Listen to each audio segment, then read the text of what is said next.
सभी प्यारे मित्रों का बहुत बहुत स्वागत करता हूं। आप सभी भाई बहनों को गुड आफ्टरनून।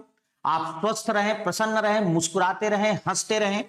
दोस्तों आइए, आज सीटेट जैसा आप जो है आपकी परीक्षा नजदीक है, तो आप जानते ही हैं कि चंद्रा इंस्टीट्यूट का यही जो है हमेशा से एक उद्देश्य रहा है कि अधिक से अधिक भाई बहनों तक जो है ज्ञान का विस्तार किया जाए, ज्ञान की रोशनी ज्यादा से ज्यादा भाई बहनों तक फैलाई जाए, ताकि ज्यादा से ज्यादा भाई बहन जो है सफल हो सके और अपने यथेष्ट गंतव्य को प्राप्त कर सकें। तो दोस्त आइए, आज जो है इसी क्रम में हम लेकर के आए हैं सीटेट के जबरदस्त टॉप 20 क्वेश्चन, 20 प्रश्नों का संग्रह। और इन प्रश्नों में हम जो है आपको दिखाएंगे कुछ बेसिक बातें। देखिए दोस्त, कुछ प्रश्न ऐसे हैं जिस तरह के प्रश्न सीटेट में आने ही आने हैं, और केवल एक निर्देश या ये कहिए कि केवल एक मार्गदर्शन उस तरह के प्रश्नों को बिल्कुल सही करा सकता है। तो सारे भाई बहन एक बार सारे भाई बहन लाइव आ जाएं और चलिए शुरू करते हैं। और आज का जो हमारा उद्देश्य है वो है, आज का हमारा एम है कि आज हमें कम से कम 15,000 भाई बहनों को लाइव कर लेना है। देखिए दोस्त, हम जो है आपसे कुछ नहीं मांगते, केवल एक चीज कहते हैं कि ज्यादा से ज्यादा भाई बहनों तक बात पहुंचाइए ताकि मजा आ जाए। ठीक है, हमें भी लगे कि हाँ यार मेरे भाई बहन जम के जुड़े हैं आज। तो चलिए एक बार जोरदार ढंग से अपनी उपस्थिति दर्ज कराएंगे सारे भाई बहन, और आइए शुरू हो जाते हैं हम लोग आज के इन बेहतरीन प्रश्नों की श्रृंखला को शुरू करते हैं और देखते हैं कि क्या क्या प्रश्न हैं आज हमारे पास। तो दोस्तों जोरदार क्वेश्चन के साथ आइए शुरू करते हैं प्रश्न संख्या 1। आइए प्रश्न संख्या 1 शुरू करते हैं। क्वेश्चन नंबर 1 हमारा क्या कह रहा है बेटे, हिंदी भाषा का मूल्यांकन करते समय आप सबसे ज्यादा किसे महत्व देंगे। देखिए ये प्रश्न, एक क्वेश्चन मूल्यांकन से आना ही आना है, और यहां अगर मूल्यांकन का बेसिक प्रश्न आया, सैद्धांतिक प्रश्न आया तो ठीक है, अगर व्यवहारिक प्रश्न मूल्यांकन से आया तो मैं एक शब्द बोलूंगा केवल, बस आपका वही हर बार सटीक उत्तर होगा। क्वेश्चन कितना भी घुमा ले यार, कोई मतलब नहीं है, सिद्धांत नहीं बदलता, आप भाषा कितना भी बदल लें। जल्द से जल्द सारे भाई बहन, क्या बात है यार, जोरदार जोरदार जोरदार। नहीं भैया हम कोचिंग में ही हैं, ऐसा ना कहिए अवनीश कुमार जी, हम बिल्कुल चंद्रा में ही हैं भैया, और चंद्रा में ही पढ़ाएंगे। ठीक है, आइए दोस्त, चलिए आइए शुरू करते हैं। देखिए कह रहे हैं कि भाषा का मूल्यांकन करते समय आप सबसे ज्यादा महत्व किसे देंगे।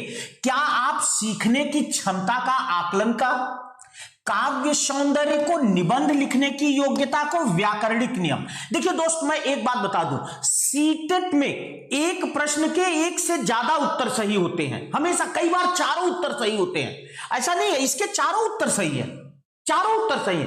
भाई आप मूल्यांकन करते समय काव्य सौंदर्य का भी मूल्यांकन करेंगे, निबंध लिखने की योग्यता का भी मूल्यांकन करेंगे, व्याकरणिक नियमों का भी मूल्यांकन करेंगे, पर हमें एक उत्तर देना है, हमारे पास उपयुक्त सभी आंसर नहीं है। तो सीधी सी बात है कि हमेशा एक चीज का ध्यान रखना बेटे, जो नियम सबसे व्यापक होगा, व्यापक मतलब जो सबसे ज्यादा क्षेत्र को कवर करेगा वही सही उत्तर होगा। और जैसा कि आप सब भाई बहन उत्तर दे रहे हैं धड़ल्ले से, मैंने देखा है ए इज द राइट आंसर। सीखने की क्षमता का आकलन, मूल्यांकन का मतलब ही होता है, देखो बेटे मूल्यांकन का मतलब कतई बच्चे को पास फेल करना नहीं है, मूल्यांकन का मतलब कतई बच्चे की जो है परसेंटेज का मूल्यांकन नहीं है कि हाँ ये 80% पाया तो बहुत अच्छा विद्यार्थी है, ये 60% पाया तो ये कमजोर विद्यार्थी है, कतई नहीं। मूल्यांकन का सीधा सीधा मतलब है कि बच्चे की सीखने की क्षमता कितनी है उसका आकलन करना और उसके अनुसार उसे बढ़ाने, उसे और संशोधित करने का प्रयास करना, यही मूल्यांकन है। तो दो चीज मैंने बताई, मूल्यांकन का मूल कॉन्सेप्ट आपको बताया, और अच्छा एक चीज और है, हाँ दोस्तों देखिए एक छोटी सी प्रार्थना और है, यह वीडियो केवल लाइव देख पाएंगे आप, इसलिए आप सभी जो भी आपके शुभेच्छु हैं, जो भी जिनका भी आप हित करना चाहते हैं, और माता वीणा वादिनी का ऐसा आशीर्वाद है कि जो दूसरे का हित करता है मां हमेशा उसका हित करती हैं। तो यदि जो जिनके भी आप शुभेच्छु हैं, जिनका भी हित चाहते हैं, तुरंत उनको जोड़िए कि भैया जल्दी लाइव आ जाओ। जोरदार प्रश्न, और मैं बता रहा हूं बेटे, क्वेश्चन ये फंसेंगे ये नहीं कहता मैं, लेकिन ट्रेंड ये फंसेगा ये जरूर मैं आपको विश्वास दिलाता हूं कि इसके ट्रेंड में कई क्वेश्चन इस ट्रेंड से फंस जाएंगे सीटेट में। ठीक है, तो देखो पहली बात तो पहला क्वेश्चन तो यही है, जब मूल्यांकन की बात करेगा तो हमेशा मेरी बात का याद रखना बेटे, मूल्यांकन का मतलब ही है बच्चे के सीखने की क्षमता का पता लगाना। मूल्यांकन का मतलब है सीखने की क्षमता का पता लगाना, इसी को संशोधित करना, इसी को परिमार्जित करना, इसी को बढ़ाना। ठीक है, आप लोग जो भी प्रॉब्लम हो कमेंट करते रहेंगे फटाफट, और मैं आपके कमेंट भी लगातार लेता रहूंगा। अखिलेश जी, संदीप यादव जी, सुमित जी, हाँ बहुत दिन बाद बेटा लाइव तो हुए हैं। मोहित जी, ठीक है, अच्छा क्या बात है, खिलाड़ी बादशाह जौनपुर, क्या बात है जौनपुर वाले भाई, आप तो हमारे अपने हैं। संजय यादव जी, अपूर्वा जी, साक्षी सिंह जी। चलो मेरे बच्चों क्वेश्चन नंबर 2 की ओर चलते हैं मेरे बेटे, चलते हैं प्रश्न संख्या 2 की ओर। प्रश्न संख्या 2 क्या कहता है, इसको बहुत सोच समझकर पढ़ना बेटे। प्रश्न संख्या 2 हमारा कह रहा है कि बच्चे विद्यालय आने से पहले, बच्चे विद्यालय आने से पहले अपनी भाषा की नियमबद्ध व्यवस्था की व्यवहारिक कुशलता के साथ आते हैं। मैं समझा रहा हूं, चारों कौशलों का आंशिक ज्ञान होता है उन्हें, भाषा का समुचित उपयोग करने में समर्थ नहीं होते, भाषा के चारों कौशलों पर पूर्ण अधिकार करने में समर्थ नहीं होते। अब देखो बेटे, आप पढ़ते ही यह जान गए होंगे कि सी और डी गलत है। क्यों? भाषा का समुचित उपयोग करने में समर्थ नहीं होते।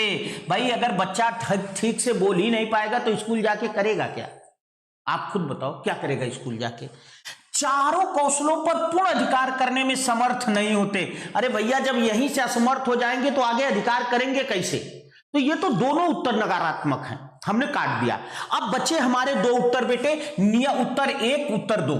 चारों कौशलों का आंशिक ज्ञान होता है, यह भी अपने आप में सही है, क्योंकि आप बताइए आपके घर का कोई भी बच्चा जब स्कूल जाता है तो वो सुनना, बोलना, पढ़ना, लिखना स्कूल जाते जाते वो सब कुछ सीख लेता है।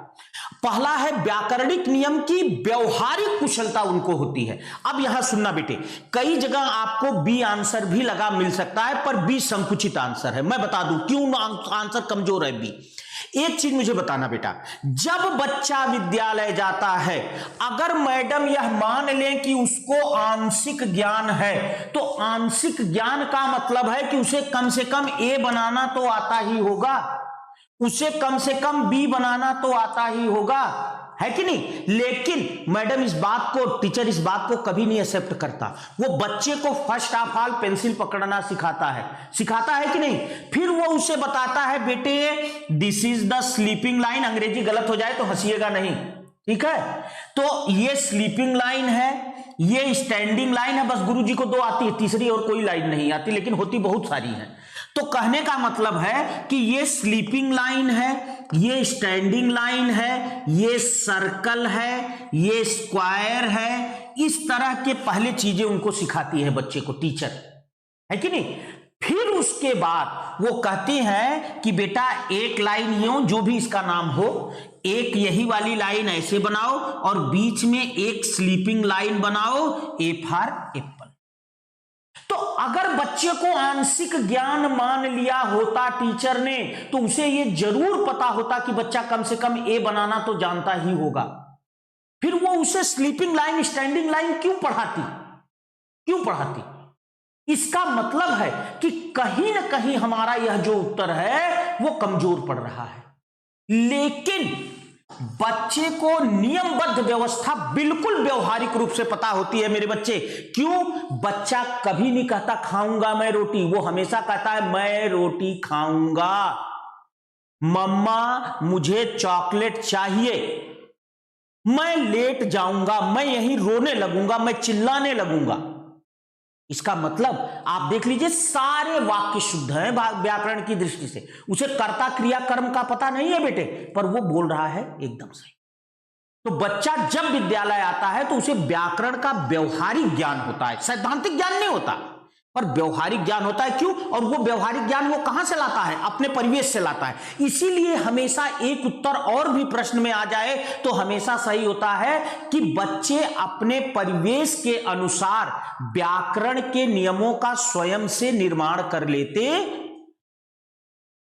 यही चीज है, वही बिल्कुल उसी का प्रतिफलन यह उत्तर भी है। तो उम्मीद करता हूं, आई होप आपके जो है, और मैं देख रहा हूं क्या बात है, यस सर क्या बात है मेरे बच्चे, वाह मेरे बच्चों, क्या बात है। सत्यम जी, सारना जी, अजय जी, पुष्पा जी, सपना जी, अभिषेक जी, रविंदर जी, क्या बात है सर। हाँ अभी स्टार्ट हुई है क्लास बेटा, बिल्कुल आज से ही, कल से चलेगा। जितनी भी क्लासेस हैं, जो भी क्लासेस थोड़ा सा दिक्कत हो गई थी जो है, इस वजह से क्लासेस जो है, सारी क्लासेस कल से बिल्कुल रेगुलर क्रम में चलेंगी मेरे बच्चों। चलो मेरे बेटे चलते हैं, अब चलते हैं क्वेश्चन नंबर 3 की ओर। क्वेश्चन नंबर 3 में क्या कह रहे हैं बेटे कि थोड़ा सा इसको छोटा कर, बस बस बस बस, ठीक है, गुड। चलिए, मंदिरा पहली कक्षा में पढ़ती है, फर्स्ट में है, वह मुझे आम बहुत अच्छा लगता। अब देखिए वही क्वेश्चन घूम के यहां भी आया है, वही क्वेश्चन घूम के आया ना, मुझे आम बहुत अच्छा लगता है, मैं थक गई आदि वाक्यों का प्रयोग करती है। मंदिरा केवल सर्वनाम का प्रयोग जानती है। अब जो नए भाई बहन मेरे जान रहे हैं, केवल अगर कहीं लग जाए तो सीटेट में उस उत्तर पर भूल कर, अगर चारों में लगा है तब तो कोई बात नहीं, अगर क्या केवल जहां लगा हो उस पर कभी भूल के विचार मत करना, क्योंकि यह एकांगी उत्तर होता है। और मैंने कहा व्यापक केवल एकांगी होता है, और एकांगी हमेशा गलत होता है। केवल लिंग की दृष्टि से, छोड़ो यार, पढ़ने का कोई मतलब ही नहीं, जब उत्तर ही नहीं तो क्या मतलब, क्यों समय आप खराब करो। सीखना केवल मैं, खत्म यार, हो गया उत्तर, कुछ नहीं, पढ़ना भी नहीं है, इसको कहते हैं ट्रिक। ये चीज सीखो आप चंद्रा से, ये चीज सीखो आप चंद्रा से ना। हमने कुछ नहीं पढ़ा, केवल केवल केवल देख के मार दिया, चौथा उत्तर सही, हमने चौथा पढ़ा भी नहीं है, लेकिन ये चौथा 100% सही है। अब मैं पढ़ के बता दे रहा हूं। लिंग वचन क्रिया आदि की दृष्टि से सर्वनाम का प्रयोग करना जानती है, बिल्कुल सही है यार। यहां देखो, मैं थक गई, अब मैं तो सर्वनाम है, पर मैं पुरुष में भी आता है, मैं स्त्री में भी आता है, मैं जाता हूं, मैं जाती हूं। अब वो कह रही थक गई, और वो मंदिरा है, लड़की है, और वो देखिए कितना सही लिंग का प्रयोग करती है।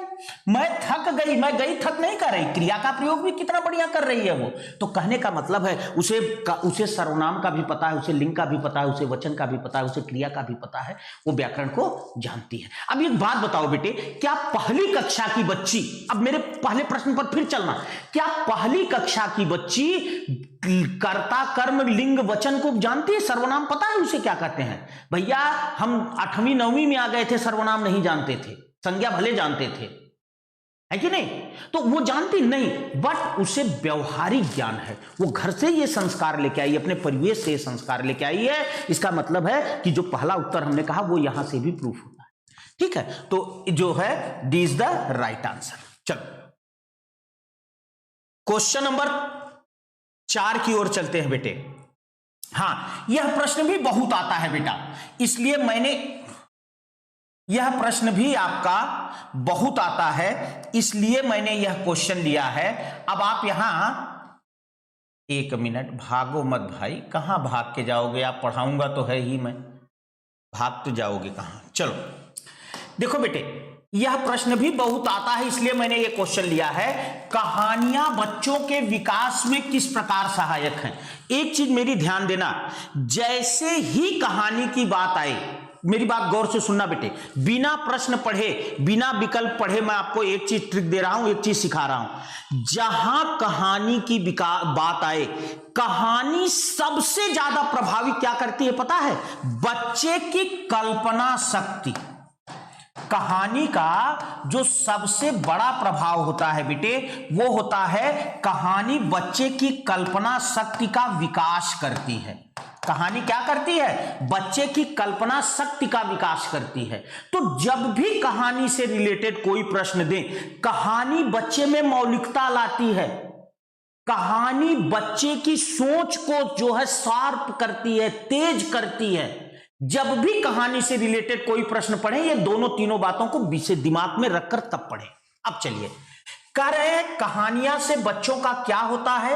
ये भाषिक नियम ही सिखाती हैं। अब देखो बेटे, केवल आपने सीखा था ही, ना ही आए तो इसे सी कर दो आप, खत्म। क्यों? क्योंकि ही का मतलब एकांगी, केवल एक चीज, और एक कभी व्यापक उत्तर, हमेशा ही भी सही। तो केवल ही, खत्म। बच्चों के खाली समय का सदुपयोग करने में मदद करते हैं, बिल्कुल सही बात है भाई। कहानी पढ़ने का एक उद्देश्य यह भी है, कहानी पठन का उद्देश्य है बच्चों के खाली समय का सदुपयोग करना। यह पाठ्य पुस्तक का सबसे महत्वपूर्ण हिस्सा है। यह प्रश्न एकांगी है। क्यों भाई? पाठ्य पुस्तक में जो है सब महत्वपूर्ण है यार, कविता, कहानी जो है सब महत्वपूर्ण है।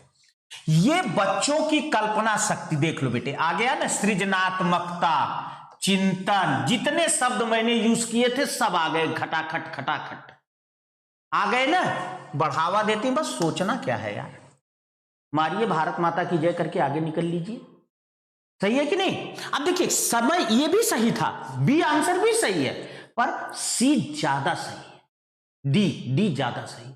So D is the right answer. चलिए चलते हैं, आपका समय बहुत ज्यादा ना लगे, क्योंकि तमाम भाई बहन कहते हैं कि सर गति भी तेज होनी चाहिए।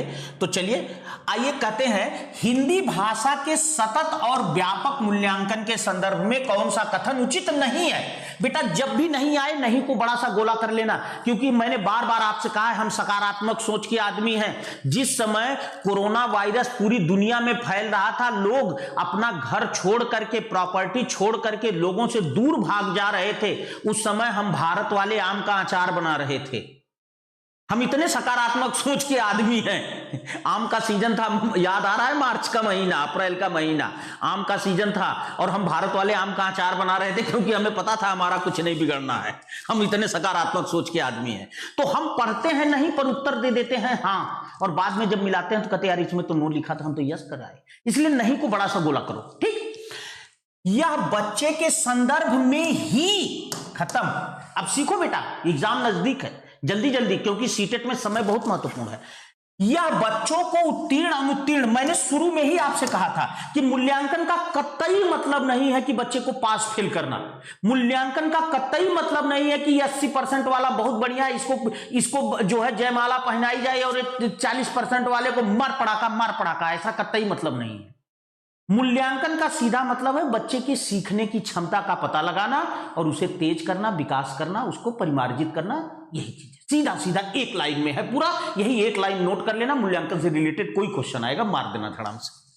सतत और व्यापक मूल्यांकन बच्चों को सीखने की क्षमता और तरीके के बारे में जानकारी देता है। बस हमारा उत्तर आ गया निकल करके।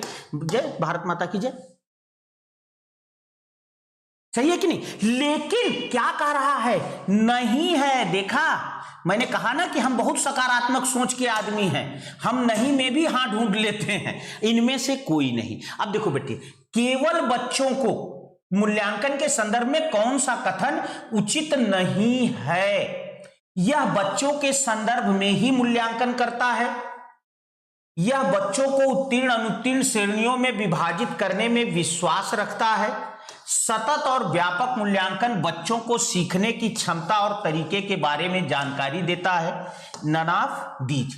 हिंदी भाषा के सतत और मूल्यांकन, व्यापक मूल्यांकन के संदर्भ में कौन सा कथन उचित नहीं है?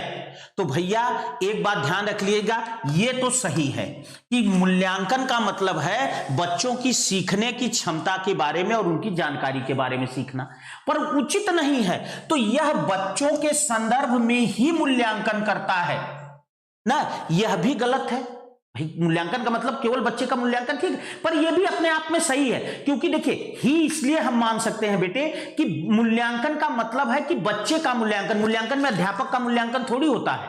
भाई परीक्षा बच्चे की ली जाती है, कॉपी बच्चे की चेक होती है, नंबर बच्चे को मिलता है, मार्कशीट बच्चे को मिलती है, टीचर को थोड़ी मार्कशीट मिलती है। तो हम एक बार के संदर्भ में इस चीज को मान सकते हैं। इसको भाई चूंकि हमें नहीं का उत्तर देना, कौन गलत है, तो हम इसको मान सकते हैं एक बार में। फिर कह सकते हैं यह बच्चों को उत्तीर्ण अनुत्तीर्ण श्रेणियों में विभाजित करने में विश्वास रखता है, यह बिल्कुल गलत है। मूल्यांकन का कतई मतलब बच्चे को पास फेल करना नहीं है, तो हम यहां बी मान सकते हैं।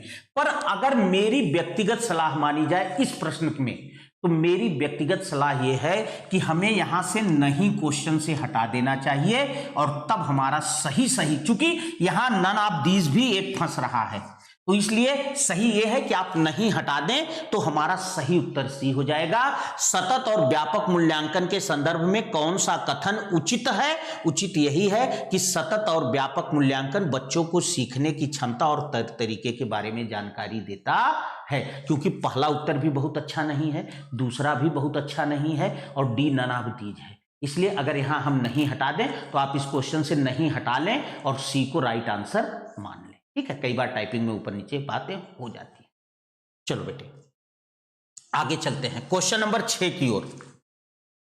कलिका हिंदी भाषा में बोलते समय कई बार अटकती है। ये बेटा सुनना, अब यहां मेरी बात सुनना बेटे, चाहे बोलते समय अटकती है, चाहे लिखते समय अटकती है, चाहे पढ़ते समय अटकती है, भाषा के प्रयोग में अगर बालक कहीं भी फंसता है, कहीं भी अटकता है, उसे कहीं भी समस्या होती है, तो केवल एक उत्तर देना, केवल एक उत्तर में सारे, और एक प्रश्न आएगा ही आएगा ऐसा, चाहे वो बोलने को लेके आए, पढ़ने को लेके आए, लिखने को लेके आए, सुनने को लेके आए, कुछ आए, आप सुनना नहीं आएगा, बोलना लिखना पढ़ना ये आएगा। अब मैं बताऊं, कहीं भी ऐसी दिक्कत हो, केवल एक उत्तर देना बेटे। उत्तर क्या देना पता है? केवल ये उत्तर देना कि उसे अपने से, खुद से सुधरने का मौका दिया जाए और टीचर उसकी सहायता करे। नोट करो इसको, खुद से उसे प्रयास करने का मौका दिया जाए इंप्रूवमेंट का, और टीचर उसकी सहायता करे। इसी भाव को पल्लवित करता हुआ हमारा जो उत्तर होगा वही हमारा जो है सही विकल्प होगा, वही हमारा सही उत्तर होगा। ठीक है, और याद रखना, बच्चे को शारीरिक, मानसिक, आर्थिक किसी तरह की पनिशमेंट, एनसीएफ 2005 कहता है गुरुजी हम डंडा लेके आपके सर पे खड़े हैं, अगर आपने बच्चे को पनिश किया तो हम मार देंगे लाठी, इसलिए कहीं नहीं। आओ क्या करें, उसे प्रवाहपूर्ण अभिव्यक्ति के नमूने सुनाएं और कहें कि हुबहू ऐसा बोले, ताकि उसको लगे कि हम गधा हैं, हमें कुछ नहीं आता। भाई है कि नहीं? वो मेंटली टार्चर हो रही है कि नहीं बच्ची? आप बताओ भाई, आपको मुझे नहीं आता, आप कहोगे गुरुजी आप पढ़ा के इनको दिखाओ, इसका मतलब गुरुजी हमसे बेस्ट हैं, हम गुरुजी से कमजोर हैं। हमारे अंदर हीन भावना आई कि नहीं आई? और अगर हमारे अंदर हीन भावना आई, इसका मतलब ही एनसीएफ विरोध करता है, इसका एकदम सरासर गलत है। अगर मजा आए तो शेयर करना। कक्षा के बाकी बच्चों से कहेंगे कि कलिका के समक्ष प्रवाहपूर्ण अभिव्यक्ति के नमूने प्रस्तुत करें, इसका मतलब सब में कलिका एकदम गई गुजरी है, ऐसा थोड़ी होता है यार। बच्चा छोड़ के भाग जाएगा पढ़ाई, डिप्रेशन में चला जाएगा बच्चा। कक्षा के बाकी बच्चों से कलिका के सब, अच्छा वही उत्तर सी में भी टाइप हो गया, कोई बात नहीं, गलत हो गया। डी, धैर्य रखते हुए उसे सहज अभिव्यक्ति के लिए प्रोत्साहित करेंगे। देखिए मैंने कहा ना कि उसको सेल्फ इंप्रूवमेंट के लिए जो है आप मोटिवेट करिए, और आप केवल उसको एक गाइड की भूमिका में रहिए। यही भाव जिस भी उत्तर में आएगा वही हमारा सही उत्तर होगा। चलिए अब हम क्या करते हैं कि एक बार थोड़ा सा, हाँ डी फॉर डॉट्स, क्या बात है, डी फॉर डॉट्स, पूनम जी, अमरदीप जी, अनुराधा जी, जया मिश्रा जी, सत्यम जी, ममता जी, क्या बात है मेरे बच्चों। 6 में डी जोरदार आंसर दे रहे हैं, क्या बात है। डी फॉर डांडी, क्या बात है ना, ठीक है। चलिए डी फॉर दंड भी आप कह सकते हैं, ठीक। चलो मेरे बच्चों आगे चलते हैं, थोड़ा सा स्पीड और तेज करते हैं, थोड़ी सी गति बढ़ाते हैं। माधुरी पढ़ते समय, देखिए यहां से 2 क्वेश्चन बनता है, इसलिए मैंने यह प्रश्न लिया। यह प्रश्न मैंने पूर्व में भी आपको कराया है, ठीक है। एक बार जरा शेयर करेंगे, एक बार जरा झूम के शेयर करेंगे, एक बार झूम के शेयर करेंगे जरा सा।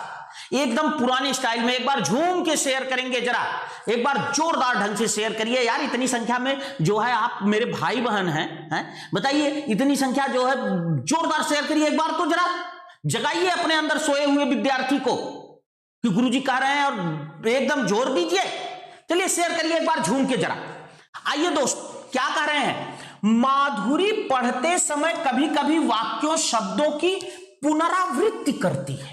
पुनरावृत्ति मतलब वो शब्दों को पढ़ती है, जैसे उसने पढ़ लिया राधा रस केली ना, अब जो है फिर वो पढ़ते, अच्छा राधा रस केली, क्या मतलब कि वो बार बार उसे रिपीट कर रही है। क्यों रिपीट कर रही है, अब यही जानना चाह रहा है। वह समझ के साथ पढ़ने की कोशिश कर रही है, अटक अटक कर पढ़ सकती है।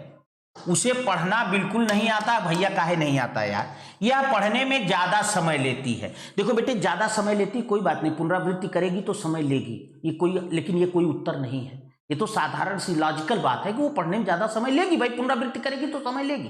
पर सबसे बड़ी बात है लॉजिक, वो क्यों पुनरावृत्ति करती है, क्योंकि वो अर्थ समझने का प्रयास कर रही है। उसे नहीं पता है कि रस केली का मतलब शब्द का क्या है, रस क्रीड़ा करना, प्रणय क्रीड़ा करना, उसे नहीं पता है कि इसका मतलब क्या है। वो उसको पढ़ करके दोबारा जो है उठहु राम भंजहु भव चापू अतमेटहु तात जनक परितापू। अब उठहु राम भंजहु भव चापू, भंजहु भव चापू कठिन शब्द है, अब उसको नहीं पता है, वो रिपीट कर रही भंजहु भव चापू, समझने का प्रयास कर रही है। अच्छा चाप माने तो धनुष होता है, मतलब धनुष तोड़ने की बात कर रहे हैं, उठो धनुष तोड़ दो, तब वो समझ पाई।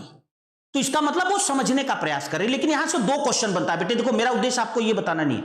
अगर वो पुनरावृत्ति करती है, ध्यान देना, अगर वो पुनरावृत्ति करती है तो वो अर्थ समझने का प्रयास कर रही है। लेकिन अगर पढ़ते समय हिचकिचाती है, हड़बड़ाती है, तो वो मनोवैज्ञानिक दबाव महसूस कर रही है। यह भी एक क्वेश्चन, और स्टेट में आया क्वेश्चन है कि एक जो है बच्ची पढ़ते समय हड़बड़ाने लगती है, इसका मतलब वो क्या है, मनोवैज्ञानिक। तो अगर पुनरावृत्ति कर रही है तो समझने का प्रयास कर रही है, ठीक है, ये है। लेकिन अगर हिचकिचाती है या हड़बड़ाती है, अगर ऐसा दे हिचकिचाती है या हड़बड़ाती है, तो इसका मतलब है बेटा वो मनोवैज्ञानिक दबाव महसूस कर रही है। क्या महसूस कर रही है, मनोवैज्ञानिक दबाव। तो दो प्रश्न यहां से आपके सॉल्व हो गए।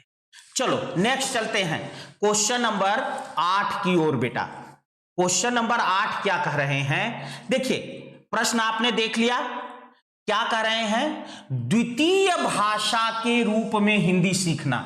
सुनो बेटे, यहां एक लाइन में बता दूं, इससे रिलेटेड क्वेश्चन जब भी आएगा पीट पाट के फुर्सत कर देना। प्रथम भाषा के रूप में हिंदी सीखने का मतलब है हिंदी का विधिवत ज्ञान रखना, हिंदी के व्याकरण का ज्ञान रखना, हिंदी के नियमों का ज्ञान रखना। लेकिन द्वितीय भाषा के रूप में हिंदी सीखने का मतलब केवल और केवल इतना है कि हिंदी को पढ़ लेना, समझ लेना, बोल लेना और उसे लिख लेना।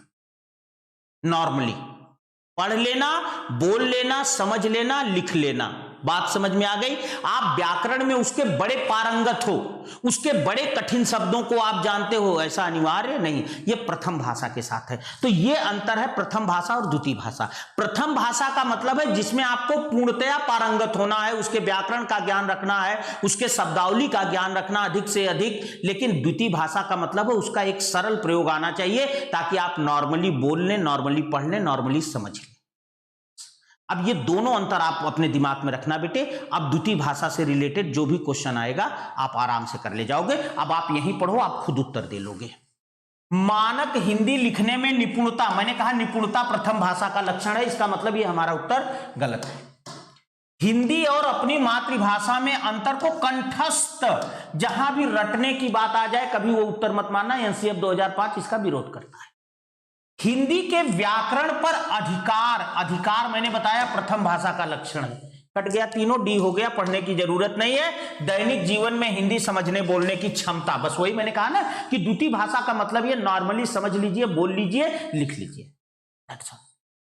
अगर मजा आया हो तो एक बार शेयर करना, संख्या कम नहीं होनी चाहिए भैया। देखिए मैंने आपको पहले बता दिया है और मैं उम्मीद करता हूं कि इस बार मैं मोबाइल उठाऊंगा तो कम से कम आप 8000 के प्लस रहेंगे। जल्दी करिएगा, मैं इस प्रश्न के बाद आपके कमेंट लूंगा मेरे दोस्त। सपना अपनी कक्षा में बच्चों को मौखिक अभिव्यक्ति के अवसर देने के लिए क्रियाकलाप करती है। आप सबसे ज्यादा प्रभावी किसे मानते हैं? मतलब कह रहे हैं कि सपना, पहली बात तो एक चीज ध्यान रखना बेटे, बच्चे की भाषाई क्षमता का विकास करने में एक बहुत बड़ी पॉइंट होता है क्या? मौखिक अभिव्यक्ति के अवसर देने के लिए क्रियाकलाप। जैसे इसमें कई पॉइंट्स आते हैं। एक है यही प्रश्न घुमा के पूछा जाता है कि सपना अपने क्लास के बच्चों के साथ बीच बीच में संवाद कर रही है, वो क्या करना चाहती? वो समय नष्ट कर रही है, बच्चों का मनोरंजन कर रही है, वो पढ़ाना नहीं चाहती है, या वो बच्चों को बोलने का मौका दे रही है? तो भाई सीधी सी बात है, टीचर जिससे बात करेगा वो बात तो उससे करेगा कम से कम, इसका मतलब वो बच्चों को बोलने का मौका दे रही है। तो सीधी सी बात है कि टीचर बच्चे का भाषाई विकास विभिन्न एक्टिविटीज के माध्यम से कर सकता है, वार्तालाप के माध्यम से कर सकता है। तो यहां हम एक्टिविटीज वाली बात कर रहे हैं कि अलग अलग क्रियाकलाप कराती है। जैसे कभी वो नाटक का मंचन कराती है, कभी वो काव्य पाठ कराती है, कभी वो संस्मरण अपना सुनवाती है। भाई आप घूमने गए थे माता पिताजी के साथ, माता वैष्णो देवी के दर्शन करने गए थे, वहां आपने क्या देखा, कैसा महसूस किया, वहां का मौसम, यहां का मौसम। भाई भले छोटा बच्चा है वो इतना तो बताएगा कि अरे वहां तो भाई हम मैम गर्मी में गए थे, यहां तो बहुत गर्मी हो रही थी, वहां तो मैम ठंडी लग रही थी, स्वेटर पहने थे, हम कान भी बांध रखा था हमने। तो बताएगा तो बच्चा अभिव्यक्ति कर रहा है कि नहीं कर रहा है वो। तो इस तरह की एक्टिविटीज कराती है वो। तो इस एक्टिविटीज का क्या मतलब है, अब आप प्रश्न समझ गए। विभिन्न परिस्थितियों में संवाद अदायगी करने व बोलने के अवसर देना, शब्दों को जोर जोर से बोलना, कहानी को बोल बोल कर पढ़ना, समाचार पत्र का वाचन करना। देखो बेटे, एक एक्टिविटी है समाचार पत्र का वाचन, एक एक्टिविटी है कहानी वाचन, एक एक्टिविटी है बोल बोल कर पढ़ना। ये तीनों सिंगल एक्टिविटीज हैं। इसका मतलब ये व्यापक नहीं है। व्यापक है हर परिस्थिति में संवाद अदायगी करना, चाहे कहानी पढ़ना हो, चाहे जो है समाचार पढ़ना हो, चाहे बोलना हो, ये तीनों इसी में समाहित हैं। इसलिए ए इज द राइट आंसर। तो एक बात ध्यान रखना बेटी, फिर वही ट्रिक काम कर गई, व्यापक मतलब जो उत्तर सबसे व्यापक होगा, इसने तीनों को अपने में समेट रखा है। इसका मतलब जो उत्तर सबसे व्यापक होगा वही हमारा सही उत्तर होगा।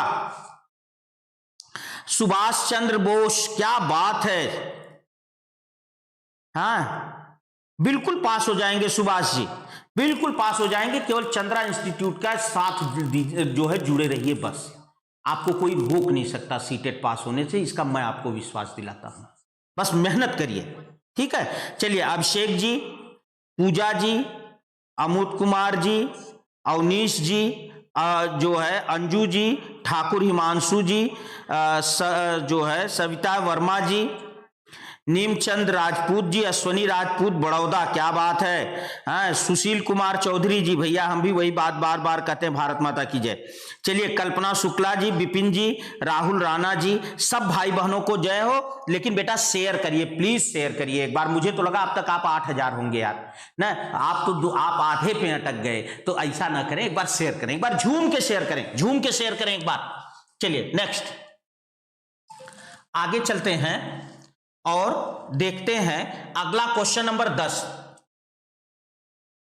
सुहैल 1 साल पहले पंजाब से आया है। वह हिंदी भाषा का प्रयोग करते समय त्रुटियां करता है। एक शिक्षक के रूप में किस कथन को सही मानेंगे? बिल्कुल वही बात है। देखो इसमें 2 उत्तर होंगे, चूंकि यहां प्रश्न की कंडीशन थोड़ी सी बदल गई। कह रहे हैं सुहेल 1 साल पहले असम से आया है, और आप जानते हैं कि असम जो है वो जो है वहां हिंदी का प्रयोग कम है, वहां की मूल भाषा असमिया है। इसका मतलब हिंदी को वह द्वितीय भाषा के रूप में पढ़कर आया है। या तो हिंदी का ज्ञान ही नहीं होगा उसे, अगर बिल्कुल छोटा बच्चा आया है, या वो हिंदी को अगर वहां से पढ़कर भी आया है तो द्वितीय भाषा के रूप में पढ़कर आया है, सेकंड लैंग्वेज के रूप में सीख करके आया है। तो इसका मतलब है कि अब हम इस संदर्भ में इस प्रश्न को पढ़ें। क्या उस, अब देखिए, और वो आया और गलती कर रहा है, बोलने में गलती कर रहा है, तो भाई वो तो करेगा ही, या तो उसको हिंदी आती ही नहीं है, या हिंदी सेकंड लैंग्वेज है उसकी, तो बोलने में तो गलती करेगा, ये स्वाभाविक सी बात है। अब जो उत्तर इसके अकॉर्डिंग हो वही मार दीजिए। उसे रोज 1 घंटा हिंदी भाषा के शब्द बोलने का अभ्यास कराना चाहिए। काहे लिए? उसको ये एहसास कराना चाहते हैं कि असम से आए हो तो आप दूसरी दुनिया के हो। भाई हो तो आप हमारे ही, हम आपको इंफीरियरिटी क्यों फील कराएं, हम आपको क्यों गलत समझें? सुहैल को भाषा प्रयोग के लिए अधिक से अधिक अवसर व प्रोत्साहन देना चाहिए। अब क्या पढ़ें यार, अब आप इतना खुद समझ गए हैं, क्या पढ़ें, है कि नहीं भाई? सीधी सी बात है कि उसे प्रोत्साहित करिए और उसे मौका दीजिए ज्यादा से ज्यादा बोलने का। वो खुद ब खुद जो है खुद ब खुद बोलने लगेगा। चलिए, सुहैल को बार बार त्रुटियों के बारे में बताना, डिप्रेस हो जाएगा। मातृभाषा का प्रभाव लक्ष्य भाषा पर नहीं पड़ने देना चाहिए। काहे लिए भैया? हमेशा याद रखना, गांधी जी ने बार बार कहा है कि मातृभाषा लक्ष्य भाषा से जब दूर हो जाएगी तो बच्चा बीच में त्रिशंकु की तरह अटक जाएगा। ये बात हमेशा ध्यान रखना। मातृभाषा और लक्ष्य भाषा को अगर आप सब कंबाइन लेकर चलेंगे तो बच्चे को हमेशा सीखने में जो है सहूलियत होगी। जब वो बड़ा होगा तो खुद उस प्रभाव से निकल जाएगा। यार आज हम आप जब बोलते हैं तो भोजपुरी का जो है, खड़ी बोली का, या जिस भी भाषिक क्षेत्र से है, हमारे ऊपर प्रभाव नहीं है। भले हमारी टोन बता दे कि ये पूरब का आदमी है, ये पश्चिम का आदमी है, बट हमारे शब्दावली का हम पर प्रभाव नहीं है। हम उसी वर्ड का यूज करते हैं जो कॉमन है, जो हर जगह बोले और समझे जाते हैं। ठीक है, तो चलिए, तो बच्चा जब बड़ा होगा तो खुद ब खुद इस समस्या का समाधान कर लेगा। इसलिए शुरू में उसे इससे न उलझाइए। क्वेश्चन नंबर 11 क्या कह रहे हैं? पढ़ने की कुशलता का विकास करने के लिए जरूरी है बच्चे की पठन कौशल का विकास। मैं इसका उत्तर आपसे लेना चाहूंगा क्योंकि यह प्रश्न वास्तव में उलझाया है मैंने। बच्चों को द्रुत गति से, ये द्रुत होगा, द्रुत गति से पढ़ने के निर्देश दिए जाएं, तीव्र गति से। बच्चों को बोल बोल कर पढ़ने के निर्देश दिए जाएं। बच्चों को शब्दार्थ जानने के लिए बाध्य, निगेटिव आंसर है, कोई मतलब नहीं। बच्चों को विविध प्रकार की विषय सामग्री उपलब्ध कराई जाए। पहले यहां एक बात समझ लेना, विविध प्रकार की विषय सामग्री उपलब्ध कराने का मतलब कतई यह मत समझिएगा कि उसके कमरे में ले जाकर के आपने कहानी की किताब रख दी, न्यूज़पेपर रख दिया और जो है कविता की किताब रख दी ना। उपलब्ध कराना मतलब उसे पढ़ने के लिए। यहां सीधी सी बात है कि इसका मतलब साफ साफ है कि बच्चे को यह चीज पढ़नी ही है। ये ध्यान रखिएगा, इस प्रश्न के साथ ये शर्त है कि उपलब्ध कराना मतलब ये नहीं है कि आपने लाइब्रेरी में रख दिया। लाइब्रेरी में रखने से बच्चे के लिए आपने उपलब्ध नहीं कराया, वो तो आपने लाइब्रेरी को उपलब्ध कराया। बच्चे को उपलब्ध कब कराएंगे? जब आप उसके हाथ में देंगे कि ये लो और पढ़ो। उसकी टेबल पर रख देंगे कि ये 5 किताबें हैं, 1 घंटा फ्री है, इसमें से जो अच्छी लगे वो पढ़ो, बट पढ़ो। ये है उपलब्ध कराने का मतलब, ये बात ध्यान रखना। ठीक है, चलिए, अब कह रहे हैं बच्चों को द्रुत गति, कोई मतलब नहीं है, तो 2 तो कट गया। अब है बोल बोल कर। अब चलिए, मैं अब आपसे आंसर लेना चाहता हूं, जरा जल्दी से शेयर करें। डी, क्या बात है, डी। ए तो होगा ही नहीं यार, द्रुत गति से पढ़ने का क्या मतलब है यार? तेजी से पढ़ना थोड़ी होता है। बच्चे की बात कर रहा है यार, आप ये ध्यान दीजिएगा कि बच्चों को वहां तेजी से पढ़ने का मतलब ही नहीं। तेजी से पढ़ना तो हमारे आपके लिए है, द्रुत गति पठन हमेशा सीनियर कक्षाओं के लिए होता है। ये बात हमेशा ध्यान में रखें यार। ठीक है, चलिए, डी, डी क्या बात है, डी होगा सर। अब प्रत्युष वर्मा जी कह रहे हैं लंका का रावण, डी। बाप रे बाप, जिंदा मत हो जाना भैया। प्रदीप कुमार जी, बेटा क्लास बंद नहीं हुई, थोड़ी सी सिस्टम में दिक्कत के कारण क्लास नहीं चल पा रही थी। कल से फिर क्लास आपकी निश्चित समय पर चलेगी मेरे बच्चे। ठीक है, मधुर मधुर मनोहारी हिंदी भाषा प्यारी अद्भुत शान, क्या बात है चीनू जी, चीनू गंगवार जी, क्या बात है। चलिए, कल्पना जी, जो है इंद्रजीत सोनकर जी, चलिए, निदा बानो जी, अश्वनी राजपूत जी, शालिनी यादव जी, मनीष कुमार जी, सब भाई बहन सही उत्तर दे रहे हैं। एक बात ध्यान रखना बेटे, क्या D is the right answer. बच्चों को बोल बोल कर पढ़ने के लिए निर्देश दिए जाएं। बोल बोल कर पढ़ना माने वाचन कौशल, हम बात पठन कौशल की कर रहे हैं। तो बच्चों को जितनी ज्यादा पढ़ने की सामग्री उपलब्ध होगी उतनी ज्यादा वह बच्चा पढ़ेगा, और जितना ज्यादा वह बच्चा पढ़ेगा उसका पठन कौशल उतना ही विकसित होगा।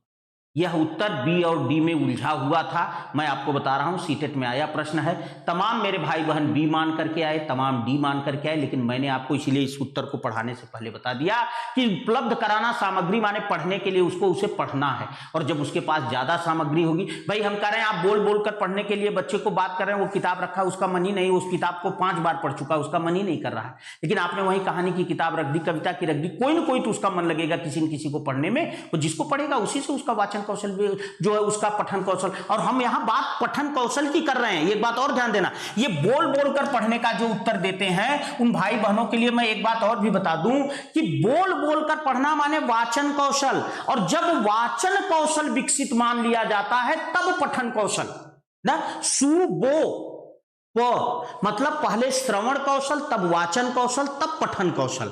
तो भैया बोल बोल कर पढ़ना क्यों करा रहे हैं, आप तो ऑलरेडी मान करके चल रहे हैं ना। यहां बात हो रही पठन कौशल की, तो पठन कौशल का मतलब है बच्चे का वाचन कौशल ऑलरेडी हो चुका है डेवलप, और जब वाचन कौशल डेवलप हो चुका है तभी तो उसका तीसरा कौशल का नंबर आएगा। तो जब वाचन कौशल डेवलप है तो उसे बोल बोल कर पढ़ाने की जरूरत ही नहीं है, जरूरत है उसे ज्यादा से ज्यादा लर्निंग मटेरियल की, ताकि वो एक न पढ़ने का मन करे, दूसरा पढ़े, तीसरा पढ़े, कुछ न कुछ पढ़े। ठीक है, so D is the right answer. ये बड़ा उलझाऊ सा प्रश्न था, हो सकता है आपकी जो है कुछ और भी लगे, बट ये है कि मेरे अकॉर्डिंग डी सबसे सही उत्तर है बेटा, और यही उत्तर माना भी गया था। भाषा शिक्षण के संदर्भ में कौन सा कथन सही नहीं है। भाषागत शुद्धता के प्रति अत्यधिक कठोर रवैया नहीं अपनाना चाहिए, बिल्कुल सही है भाई। छोटा बच्चा है, अगर उसने कह दिया कि जो है सर जी, सर जो है ये इन्होंने मुझे एक पड़ाका मारा, अब थप्पड़ नहीं कहा उसने, पड़ाका कह दिया ना, इन्होंने मुझे एक मुक्का मारा। अब भाई अब आप कहोगे ठीक बोल, पहले सही बोल, वो दोबारा कुछ भी हो जाएगा, आपके पास कहने ही नहीं आएगा। इसलिए भाषाई शुद्धता पर छोटे बच्चे के बहुत दबाव नहीं देना चाहिए। समृद्ध भाषिक परिवेश में देखो बेटा आप क्या पढ़ना, मैंने आपको पहले ही यह बात बताई थी कि जहां ये आ जाए कि समृद्ध भाषिक परिवेश में बच्चे स्वयं से नियम का निर्माण कर लेते हैं, वो उत्तर सही होता है। क्यों? क्योंकि जब बच्चे के पास इन्वायरमेंट, एक बात सोचना, कभी आपने एक बात सोचा है, हमारे घर का बच्चा, गौर करिए, अब अपने घर को देखिए, हमारे घर का बच्चा क्यों उसे ये पता होता है कि वो कभी नहीं कहता कि खाऊंगा मैं रोटी, आई है मुझे सुसु, वो कभी नहीं कहता, वो हमेशा कहता है मैं रोटी खाऊंगा, मुझे सुसु आई है, कहता है कि नहीं? क्यों वो शुद्ध बोलता है? क्या उसे क्रिया का ज्ञान है, उसे लिंग वचन का ज्ञान है, उसे कर्ता कर्म का ज्ञान है? बिल्कुल ज्ञान नहीं, लेकिन हम जैसा बोल रहे हैं, हम शुद्ध बोल रहे हैं, तो उसी भाषिक परिवेश में वो बच्चा खुद ब खुद अपने से नियम बना ले रहा है, और बना करके उसी के तहत अपनी भाषा का प्रयोग कर रहा है। भाई एक बात मुझे बताइए, बंगाल के लोग कहते हैं पानी खाबो, पानी खाएंगे ना, है कि नहीं? हम आप कहते हैं हम गन्ना चूस रहे थे, पश्चिमी उत्तर प्रदेश का आदमी कहता हम गन्ना खा रहे थे, गन्ना चूसा जाता है, खाया नहीं जाता है, लेकिन उसके घर का बच्चा भी कहेगा कि मैं गन्ना चूस रहा था, पूरब वाला, और पश्चिम के घर का बच्चा कहेगा कि मैं गन्ना खा रहा था। सीधी सी बात है, जैसा भाषिक परिवेश होगा बच्चा वैसा ही नियम बनाएगा और वैसा ही प्रयोग करेगा। इसलिए जहां भी यह उत्तर आ जाए आगे पढ़ने की जरूरत नहीं है, पर पढ़ लेते हैं। भाषा शिक्षण में समृद्ध भाषिक परिवेश उपलब्ध कराना जरूरी है। अच्छा, सही नहीं है। देखो बेटा, हमने कहा ना बड़े पॉजिटिव थॉट के आदमी हैं यार हम भारत वाले, हम नहीं को भी हाँ पढ़ लेते हैं, सही है, नियमों का निर्माण कर लेते हैं, ये भी सही है। भाषा शिक्षण में समृद्ध भाषिक परिवेश उपलब्ध कराना जरूरी है, बहुत अच्छी बात है। जितना समृद्ध भाषिक परिवेश होगा बच्चा उतना ही बढ़िया सीखेगा। भाषा की नियमबद्ध व्यवस्था को केवल, अब क्या पढ़ना यार, मजा आया? अगर लगा हो कि हाँ गुरुजी से आज कुछ अच्छा सीखा है कि देखते ही मार देंगे, बिना आए भी एक शब्द से उत्तर सही कर लेंगे, तो शेयर करना, अपने भाई बहनों तक यह बात पहुंचाना, ठीक है? केवल आ गया, बिल्कुल ये उत्तर अपने आप गलत हो गया, और हमें नहीं का उत्तर देना, इसका मतलब डी इज द ठीक है, चलिए केवल व्याकरण के माध्यम से पकड़े, एक चीज गलत है। क्वेश्चन नंबर 13 क्या कह रहे हैं, शिवानी हमेशा हैंडपंप को चापाकल बोलती है, एक शिक्षिका के रूप में आप क्या करेंगी? अगर शिवानी हैंडपंप को चापाकल बोलती है, इसका मतलब बहुभाषी कक्षा है। कैसी कक्षा है ये? बहुभाषी कक्षा। क्यों बेटे?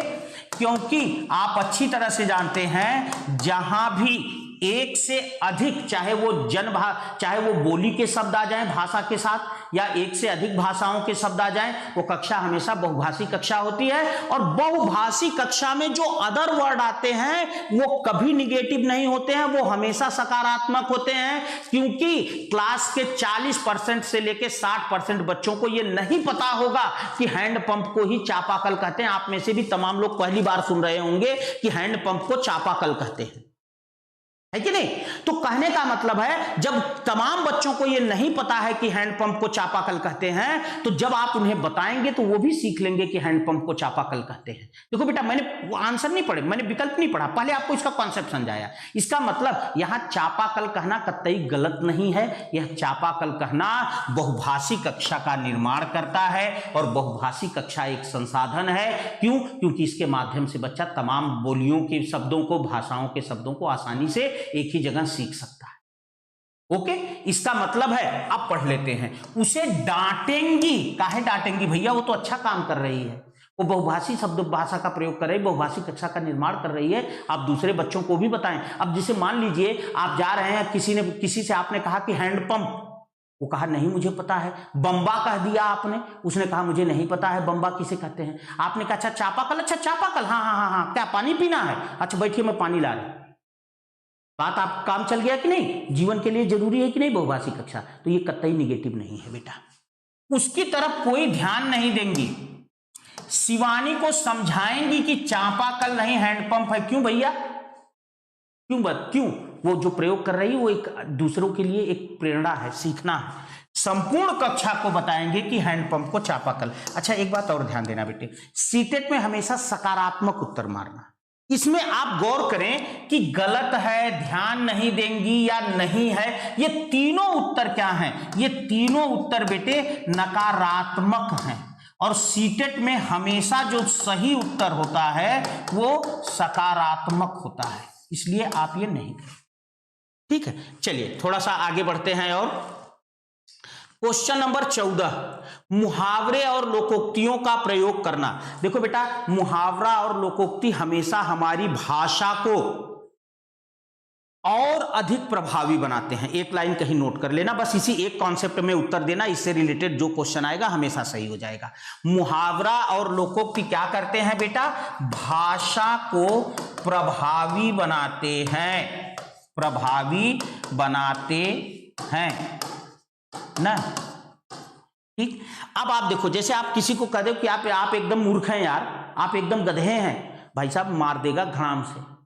लेकिन आप किसी से कह दे क्या यार भाई साहब आप भी एकदम बैसाख नंदन लगते हैं,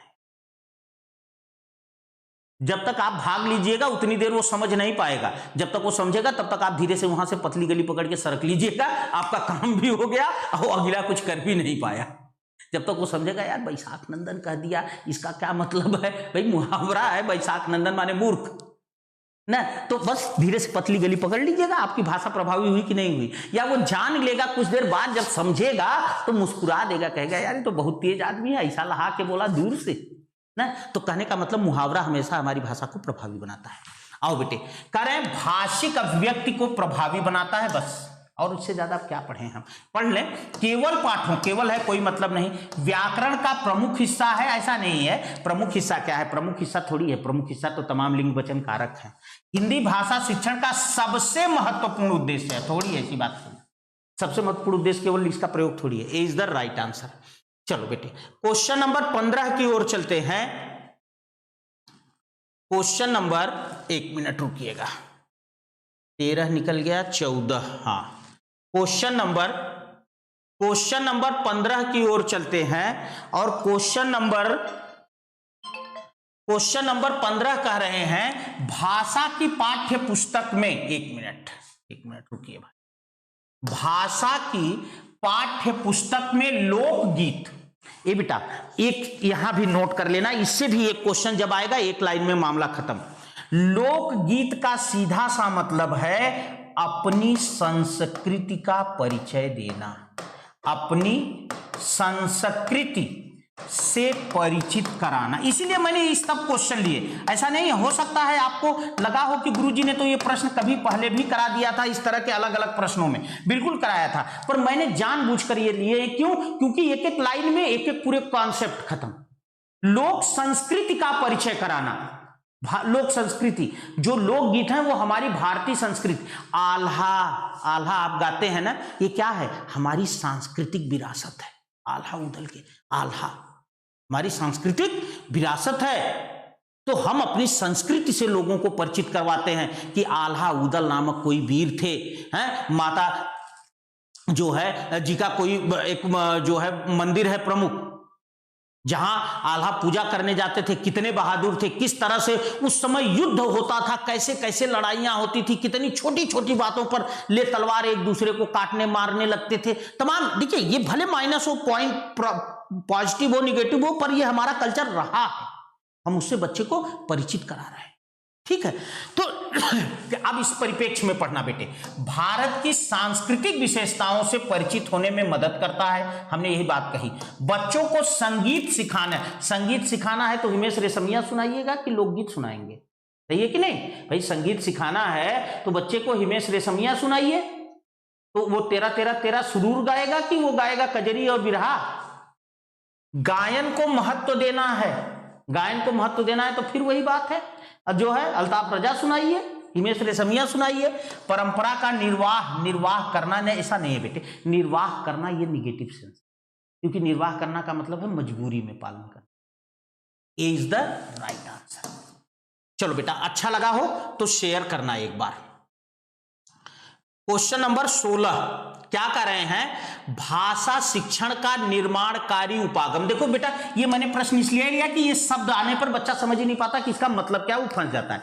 निर्माणकारी उपागम का मतलब है बेटे कि भाषा के नियमों, भाषा के नियमों का निर्माण। अब आप समझ गए, निर्माणकारी उपागम का मतलब है भाषा के नियमों का निर्माण। अब कह रहे हैं भाषा के नियमों का निर्माण जो करना है वो किस चीज पर बल देता है? व्याकरण के नियम जानना ही शुद्ध भाषा का एकमात्र, कभी नहीं। एकमात्र माने एकांगी हो गया। व्यापकता का विरोध, और व्यापकता का विरोध माने एनसीएफ लाठी लेके खड़ा है इसके पीछे, मार के भगाएगा इसको, ध्यान रखना। समाज में व्यापक भारतीय व्यवहार का अवलोकन करते हुए, भाषाई व्यवहार का अवलोकन करते हुए बच्चे स्वयं ही नियम बना लेते। मैंने कहा था कि जहां ये उत्तर आए मार दीजिएगा। बच्चों को भाषाई नियम कंठस्थ रटाना, फिर एनसीएफ मारेगा, मैं बता दे रहा हूं। बच्चों की भाषागत शुद्धता पर विशेष बल देना। अभी हमने पीछे पढ़ा कि बच्चे की भाषागत शुद्धता पर मत जाइए, केवल उसके बोलने को विकसित करिए, उसके पढ़ने को विकसित करिए, उसको ज्यादा से ज्यादा मौका दीजिए। शुद्धता तो जब वो समझदार होगा तो खुद ब खुद शुद्ध कर लेगा। इसलिए अभी तो जरूरत है केवल रॉ मटेरियल की। जब रॉ मटेरियल रहेगा हमारे पास, एक बात बताइए, हमारे घर 10 किलो गेहूं है तो हम 100 लोगों को न्योता कैसे देंगे? अगर हमारे घर 10 कुंटल गेहूं है तो 100 नहीं 1000 लोग आ जाएं, हमें डर थोड़ी है। गेहूं पिसवाएंगे धड़ाधड़, आटा लाएंगे और ले थाप को खिला देंगे। कहने का मतलब क्या है? जब रॉ मटेरियल रहेगा तभी आगे चलकर उसका परिमार्जन संशोधन हो सकेगा और विकास हो सकेगा। तो इसलिए शुरू में केवल उसके लिए मटेरियल इकट्ठा करना है, केवल उसका परिमार्जन नहीं करना है। ठीक है, तो B is the right answer. चलो एक बार जरा आपके कमेंट भी ले लें। चलो बेटे और शेयर करो भाई। अश्वनी राजपूत, राजेश जी, विभा जी, विक्रांत जी, भानु जी, बुलबुल जी, उसके बाद कल्पना जी, सुनील जी, सारे भाई बहन, मोनी जी, आकांक्षा जी, अर्चना जी, प्रवीण जी, सुनीता जी, हिमांशी जी, सब भाई बहन एकदम जुड़े रहें और थोड़ा और शेयर करें यार। देखिए 41-42 आप 5वें-6वें क्वेश्चन पर ही थे और हम पहुंच गए 16 पर। 10 क्वेश्चन में 1000 बढ़े हैं, तो ये तो मजा नहीं आया ना। थोड़ा सा एक बार झूम के शेयर करें, जरा सा एक बार झूम के शेयर करें, जरा हर ग्रुप में एक बार और फॉरवर्ड कर दें। बस जो है लास्ट चांस है, एक बार हर ग्रुप में और फॉरवर्ड कर दें, फटाफट फटाफट अपने भाई बहनों को सूचित कर दें। ठीक है, देखो बेटे, एक प्रश्न भी अगर किसी ने पढ़ लिया यहां आकर, हो सकता है एक ही प्रश्न से भैया जय भी हो जाती है और एक ही प्रश्न से पराजय भी हो जाती है कि नहीं बेटा? सफलता असफलता के बीच बहुत कम अंतर होता है, ना जाने कहां से भगवान सफल करते हैं। इसलिए मेरे दोस्त, सबका ध्यान रखिए, ईश्वर आपका ध्यान रखेगा। चलो एक बार झूम के शेयर करेंगे, एक बार झूम कर शेयर करेंगे। चलिए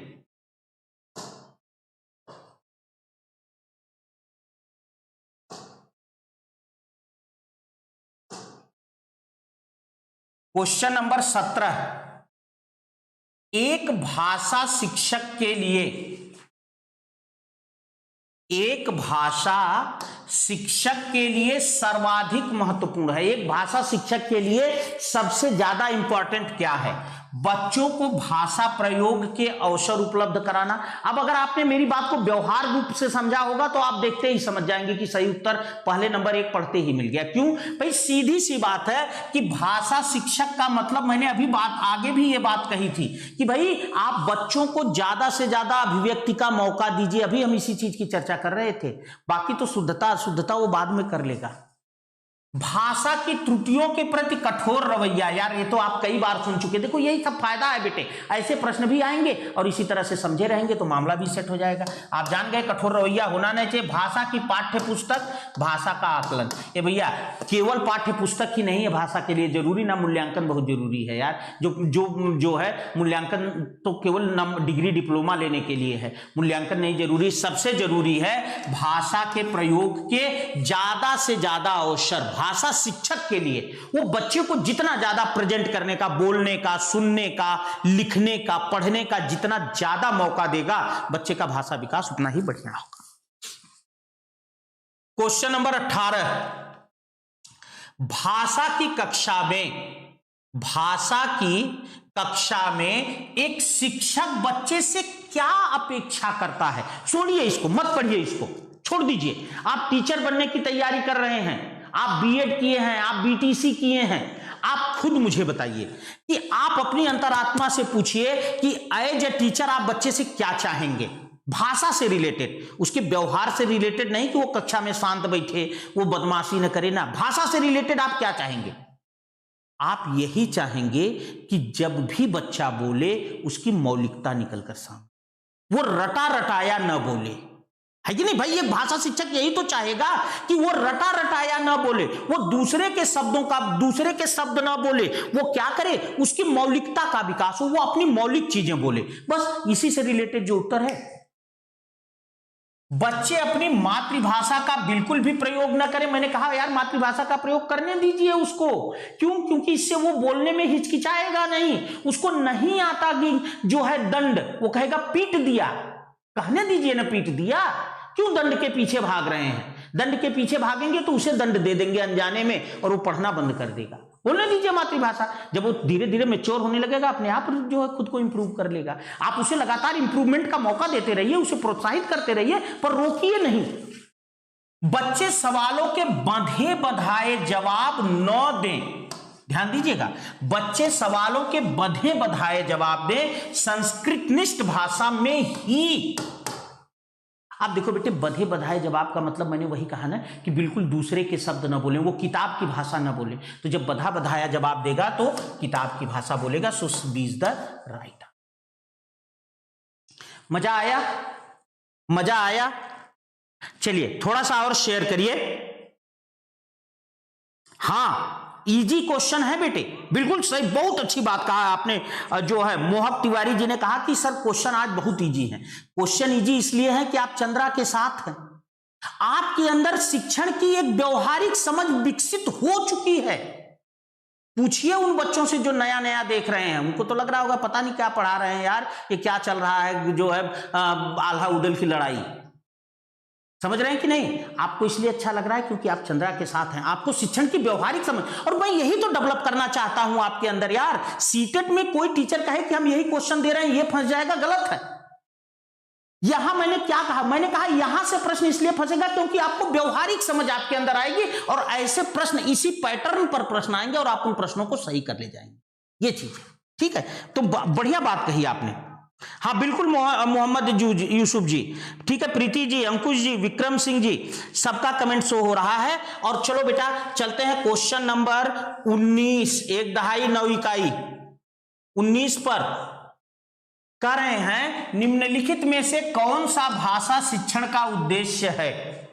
भाषा शिक्षण का उद्देश्य क्या है? देखो, भाषा शिक्षण के उद्देश्य, मेरी बात मान लेना बेटे, चाहे कहीं से पढ़ना, भाषा शिक्षण का उद्देश्य जरूर पढ़ना, क्योंकि भाषा शिक्षण के उद्देश्य से एक क्वेश्चन आता ही आता है। और यह करना प्राथमिक स्तर पर भाषा शिक्षण का उद्देश्य क्या है, माध्यमिक स्तर पर कम से कम 2 तो जरूर पढ़ लेना बेटे। यहां से एक प्रश्न 100% सीटेट में घूम घुमा के जरूर आएगा। तो ये एक प्रश्न समझ लो कि आप आउट है, इसको कहीं कहीं से पढ़ लेना जरूर। भाषा सीखते समय त्रुटियां बिल्कुल न करना। यार एक बात आप बताओ, बच्चा गलती नहीं करेगा तो सुधरेगा कैसे, सीखेगा कैसे? भगवान थोड़ी है, गलती तो भगवान से भी हो जाती है। गलती तो हम आप रामचंद्र जी को गर्भावस्था में सीता जी को राज्य से निकाल देने में ढूंढ लेते हैं। गलती तो हम आप रामचंद्र जी को सीता जी की अग्नि परीक्षा में ढूंढ लेते हैं। देखिए, मेरा उद्देश्य कतई धर्म पर कोई वो करना नहीं है, मैं भी हिंदू आदमी हूं और शुद्ध आस्तिक आदमी हूं, धार्मिक आदमी हूं, पर मैं ये कह रहा हूं कि गलती तो हम ईश्वर में खोज लेते हैं यार, गलती हम भगवान में खोज लेते हैं, तो फिर बच्चे में गलतियां कैसे नहीं होंगी? इसका मतलब ये तो बिल्कुल गलत है। भाषा की बारीकी और सौंदर्य बोध का सही रूप में समझना को हतोत्साहित करना। अरे यार, भाषा पढ़ा रहे हैं और हतोत्साहित करेंगे? तैरना सिखा रहे हैं और सूखे जो है तालाब में कूदा देंगे? तो ऐसा थोड़ी होगा। भाषा के व्याकरण सीखने पर बल देना। देखो बेटा, बल देना शब्द भी बहुत अच्छा नहीं होता है। निजली नहीं, निजी है यार, निजी अनुभवों के आधार पर भाषा का सृजनशील प्रयोग। अब आप खुद समझ गए होंगे कि भाई कौन सा भाषा शिक्षण का उद्देश्य है। भाषा शिक्षण का उद्देश्य यही है कि बच्चा अपने जो व्यक्तिगत अनुभव है उसके आधार पर भाषा का प्रयोग करे। भाषा शिक्षण का उद्देश्य है बच्चा ज्यादा से ज्यादा भाषा का प्रयोग करे, ज्यादा से ज्यादा प्रयोग करे और मौलिक भाषा लाए। और इसके लिए वो क्या करेगा? अपने निजी अनुभवों का प्रयोग करेगा। अगर वो घूमने गया है, उसका यात्रा वृत्त सुनाएगा, उसका संस्मरण सुनाएगा, तमाम बातें सुनाएगा, ठीक है? तो इस तरह से जो है, इस तरह से यह चीज है। क्या बात है, क्या बात है। साक्ष्य साजिया जी ने कहा कि अगर सीटेट पहाड़ है तो हम भी दशरथ माझी हैं, तोड़कर ही मानेंगे ना। तो बिल्कुल हम आपके हाथ के हथौड़े हैं, हम तोड़ने में आपका प्रयास करेंगे। हम आपके हाथ की छेनी हैं, हम भी उस पत्थर को तोड़ने में अपनी पूरी जान लगा देंगे। चलिए, और चलिए आज का अंतिम क्वेश्चन, भाषा के व्याकरण की समझ को कैसे जाना जा सकता है? व्याकरण की समझ को केवल लघुत्तर प्रश्नों पढ़ूं आगे कि रहने दूं? आप खुद कहेंगे कि गुरुजी क्रॉस लगाइए, आगे बढ़िए, पढ़ने की जरूरत ही नहीं, केवल आ गया, हम समझ गए। इसका मतलब ये हमारा उत्तर। निबंधात्मक प्रश्नों के माध्यम से आंका जाना चाहिए, ठीक है। संदर्भ परक प्रश्नों के माध्यम से आंका जाना चाहिए। केवल क्यों पढ़ें? खत्म। ए डी तो ऐसे निकल गया, बचा बी और सी। अब बी कह रहा है कि निबंधात्मक, मतलब सही है, व्याकरण की समझ भाई आप निबंधात्मक प्रश्नों के माध्यम से जान जाएंगे। क्यों? क्योंकि भाई जितना बड़ा लिखेंगे निबंधात्मक का। अब एक बात बताइए बेटा, वस्तुनिष्ठ प्रश्न में कौन सा व्याकरण आएगा यार? भाई हम कह रहे हैं, प्रश्न दिया है कबीरदास किस काल के कवि थे। अब उत्तर में दिया है भक्ति काल, उत्तर में दिया है रीति काल। अब इसमें कौन सा व्याकरण आएगा? आप भक्ति काल मारिए, काम खत्म हो गया। इसमें कौन सा व्याकरण आएगा? वस्तुनिष्ठ। अति लघु में कौन सा जो है लघुत्तर में कितना व्याकरण आ जाएगा? दीर्घ में तो व्याकरण आएगा, आएगा, बिल्कुल सही है, दीर्घोत्तर में व्याकरण आएगा, लेकिन कह रहे संदर्भ परक प्रश्नों के माध्यम से ये कहीं ना कहीं बी से ज्यादा ए पर क्यों टुक हो रहे हो भाई? कहीं ना कहीं यह बी से ज्यादा सही है। क्यों? क्योंकि भाई जो पढ़ा रहे हैं वह जैसे एक बात बताइए, अगर हमने बच्चे को क्रिया की परिभाषा पढ़ाई क्रिया की परिभाषा पढ़ाई, तो अब हम वहां देखिए, यहां एक बात और ध्यान दीजिएगा, क्यों ये वाला गलत हो रहा है निबंधात्मक? क्योंकि आप व्याकरण की बात कर रहे हैं यार, व्याकरण में थोड़ी निबंधात्मक प्रश्न आएगा। कैसा निबंधात्मक प्रश्न आएगा बताइए आप? भाई निबंधात्मक प्रश्न तो आता है साहित्य में, भक्ति काल की विशेषताएं बताइए, कबीर की भाषा पर प्रकाश डालिए, कबीर संत ही नहीं समाज सुधारक भी थे, इस कथन पर प्रकाश डालिए। यहां निबंधात्मक क्वेश्चन आएगा ना, यहां बड़ा प्रश्न दीर्घोत्तरी प्रश्न आएगा, यहां थोड़ी आएगा। व्याकरण में कितना दीर्घोत्तरी आएगा? इसलिए व्याकरण की दृष्टि से तो आप देखते ही पकड़ लिए कि भाई निबंधात्मक वो भी व्याकरण में ना, भैया दोनों में तालमेल नहीं बैठ रहा है। तो अब यहां देखिए संदर्भ परक, भाई जैसे हमने एक बच्चे को क्रिया की परिभाषा केवल पढ़ाई बेटे, तो हम उसे लघुत्तर प्रश्न देंगे कि क्या क्रिया की परिभाषा लिखिए। अगर हमने उसको क्रिया विशेषण के चारों भेद पढ़ा दिए, तब हम पूछेंगे कि गाड़ी दाएं मुड़ती है, दाएं अंडरलाइन, ये किस तरह का क्रिया विशेषण है? स्थानवाचक है, कालवाचक है, रीतिवाचक है, परिमाणवाचक है। तो जहां जैसा पढ़ाया वैसा उत्तर ले लिया, संदर्भ परक। चलिए, तो बस आज के लिए जो है इतना ही। बाकी हम लोग फिर मिलेंगे। और एक चीज आप लोगों को और भी ध्यान देना है बेटे। देखो बेटा, बहुत कम समय है, इसलिए कुछ बहुत इंपॉर्टेंट बातें जो है, ठीक, जो है बहुत इंपॉर्टेंट बातें हैं कुछ। चलिए, और देखिए सबसे बड़ी बात यह है बेटे कि चूंकि समय कम है सीटेट में, इसलिए मैंने आपको वो बातें बताने की जो है प्रयास किया जो एक ट्रेंड है, जिसे जिन छोटी छोटी बातों को यदि आप जान रहे होंगे तो आप दूसरों से 4 क्वेश्चन ज्यादा कर लेंगे। ठीक है, तो ये इतना ही। उम्मीद करता हूं प्रैक्टिस आपको अच्छी लगी होगी, और अच्छी लगी हो तो जाते जाते एक बार लाइक का बटन दबाइएगा। और सबसे ज्यादा अंत में चलते चलते आप सभी भाई बहनों को विश्व हिंदी दिवस की अनंत शुभकामनाएं, ढेरों शुभकामनाएं। ईश्वर से हमारी यही प्रार्थना है कि हमारी हिंदी, हमारी माता है हिंदी, हमारी हिंदी को मातृभाषा का स्थान प्राप्त हो। भविष्य में हम हिंदी के प्रचार प्रसार के लिए कुछ अच्छा कर सकें। और आप भाई बहनों से एक रिक्वेस्ट और है, जिनके भी बच्चे हैं या जिनके भाई जो है भविष्य में सब माता पिता का दर्जा प्राप्त करेंगे, ईश्वर करें, तो आप अपने बच्चों को अंग्रेजी सिखाइए, खूब अंग्रेजी सिखाइए, उनको पूरा अंग्रेज बना दीजिए, लेकिन उनको कहीं ना कहीं हिंदी बोलना भी सिखाइएगा, ताकि आपका बच्चा त्रिशंकु न बने, वो भाषा में पारंगत रहे। ठीक है, बहुत बहुत